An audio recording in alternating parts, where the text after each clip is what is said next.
See it up here? But it has settled a little bit, so maybe his ball just didn't go. You know what I mean? 212.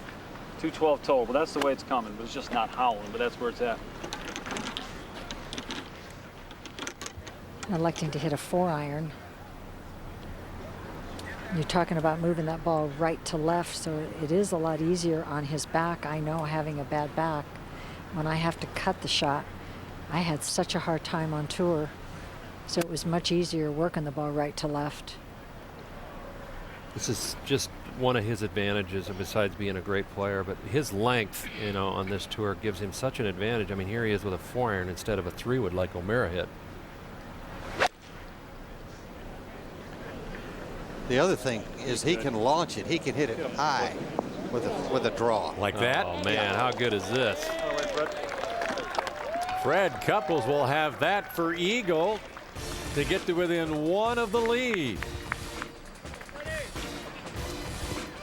The lead currently held by Bob Tway and Mark Wiebe. Great shot, Freddie. Still to come, we'll delve deeper into that silky smooth swing. Kurt will break down Boom Boom when we come back. Well, back at 15, Fred Couples looking over his eagle opportunity that could get him to within 1 of the lead. It doesn't do a whole lot either, and he's actually putting just slightly uphill. He couldn't have it in a better spot to make a putt than this right here for eagle.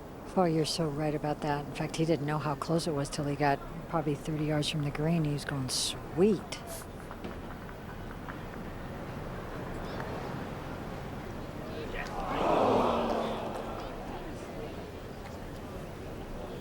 Actually, a good stroke. I just think he thought it was going to go a hair left, and it didn't do it.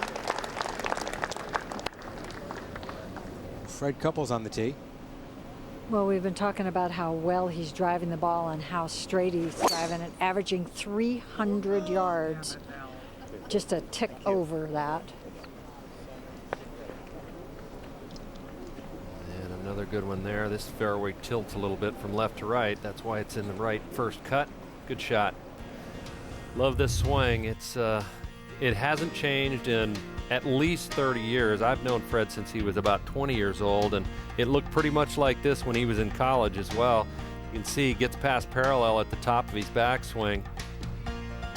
Just tremendous lag in his swing. That's one of the reasons why he's able to hit the ball so far. Just a lot of freedom in there. And of course, he's legendary for how far he turns his shoulders past 90 degrees there. That downswing, he drops it on the inside out slot. Really rotates his hands hard through impact and hitting a lot more draws these days. We talked about that earlier. He's gone away from the old patented little slider he used to hit. Just a wonderful ball striker, and you know, I don't know, whenever I look at him I always wonder what might have been if that back had held up. I mean, it's a great career, but I'd be interested to get his take on that too. If he'd have stayed healthy his entire career, where he'd be at as far as wins right now. Well, that back acted up a little bit earlier this week. He couldn't be in the Wednesday Pro-Am. We'll take a look at our storylines right now. Two players tied for the lead. Maybe trying to sneak in a little as well, but more if it's cross than anything. But I could live with a little bit coming in. Defending champ 3 back. Couples only 2 off the pace. Chatting with Caddy Joe LaCava. 33's total.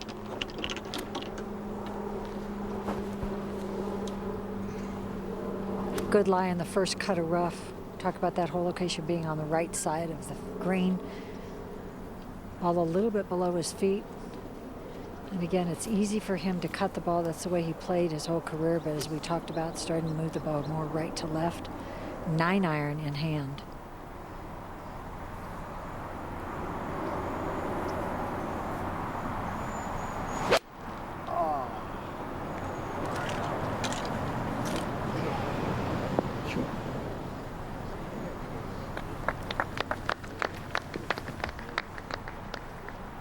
Fred Couples won the Honda Classic back in 1993.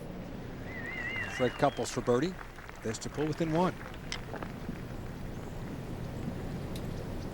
It's actually, this putt that he has here at 16 is a little more difficult than it looks. What you can't see here on your screen, there's just a subtle ridge right about in there that makes speed difficult, Donna, and he's going to have to be a little careful here. The last 6 feet kind of start running away. That it will, and I think out of all the the holes on this golf course, I think this is the one green that gives the players fits. It is, as you said, hard to read. Downhill, gauging the speed is very critical.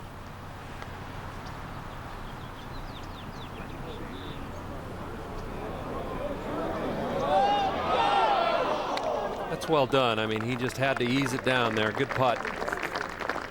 Very well done. 6 under continues to lead the way. I shortchanged Lonnie Nielsen a little bit. He's got a birdie putt at the 9th to shoot 5 under. Get to within 1 of the leads. Lonnie in that group at 4 under par, along with Tom Kite. Nick Price with that 68 today. 190 yards, plays much shorter. Downhill, very elevated tee. Clubs are in. This could be, just wants to carry it, Kurt, probably about halfway to the hole on the green, so probably 7 iron for him. He's actually pulled a 6, John. Yeah, that's his 179 club. There's a ridge in this green. If he lands it on top of the ridge, it's probably going to work its way to the back of the green, which, you know, the ridge is right there. So if he could land it just in front of that ridge and have it take one big bounce, that'd be perfect. The other thing, too, is that if you're looking down at the green, the flag is not blowing, but standing up here on the tee box, elevated tee, they were checking the wind, and it's moving from the right. So it could carry this ball just that extra 1 or 2 or 3 yards that he needs.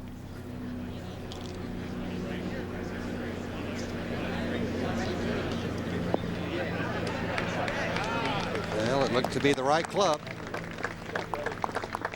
And Fred Couples got a good look at Tom Watson's putt.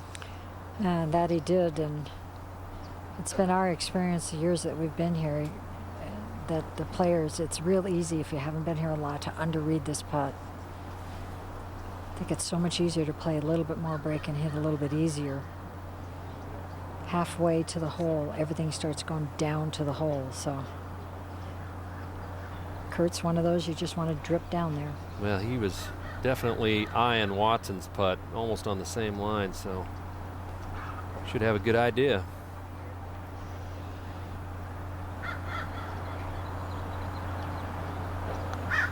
In the hole, Freddie. In the hole, Freddie.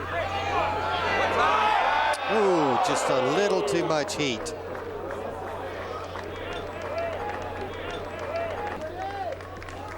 Now Freddie Couples for his part, 17.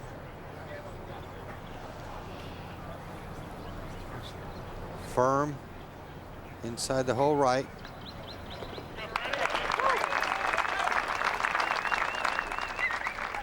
You know, just to give you guys an idea of what Fred Couples means to this tour, they're announcing today's attendance at 25,000, largest Friday crowd they've ever had at this tournament. And you would think that that man right there is one of the reasons why. I saw Dana Quigley on the 7th hole as the featured group was walking up number 2. He pulled me aside and he said this is the biggest crowd he's ever seen in a non-major. And Freddie ready to let it rip at the par 5 finishing hole. Straight up the hill, and again the wind is coming from the right. It is very impressive. I have not seen Freddie play in probably 3 or 4 years other than on TV. How well he's driving the ball. I hope I didn't jinx him. That bunker you see there, that's on the left side of the fairway, and really straight away par 5. I mean, there's no bend in this hole at all.